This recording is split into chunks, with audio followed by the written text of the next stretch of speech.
Okay, ఈవిడ మా అమ్మగారు. ఇంట్లో నమాజ్ చదివి బెడ్ మీద కూర్చోడానికి వచ్చే సమయంలో కళ్ళు తిరిగి కింద లెఫ్ట్ బోన్ బెండ్ అయ్యి కింద పడి బోన్ బ్రేక్ అయిపోయింది. తర్వాత మాకు తెలిసింది శ్రీకర్ హాస్పిటల్ ఆల్రెడీ మా రిలేటివ్స్ చాలామంది ఇక్కడ చేయించుకున్నాక మాకు కూడా ఇదే ఆలోచన ఉంది. ఇక్కడికే మేము వచ్చాము.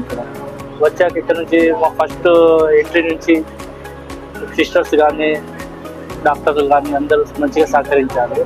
డాక్టర్ గారు చెప్పారు తొందరగా రికవరీ అవుతుంది. ఆల్రెడీ మేము చూసిన చాలా పేషెంట్లు ఉంది ఇక్కడ ఎలా రిసీవ్ చేసుకుంటున్నారు. అప్పటి నుంచి మా నమ్మకంతో ఈ శ్రీకర్ హాస్పిటల్ తీసుకొచ్చాము. సిస్టర్లు కానీ ఎవరైనా కానీ ప్రతి ఒక్కరు మాత్రం మంచిగా సహకరించారు. ఇప్పుడు మా అమ్మ కూడా చూసి నిన్ననే సర్జరీ అయిపోయింది. నిన్న ఐసీయూ రూమ్లోనే చాలా యాక్టివ్గా ఉంది. నేనే నమ్మలేకపోతున్నాను. మేము పేషెంట్లు కనిపిస్తున్నాము, మా అమ్మ అటెండర్ కనిపిస్తుంది. కానీ ఈరోజు చాలా యాక్టివ్గా ఉంది. నెక్స్ట్ డే ఈరోజు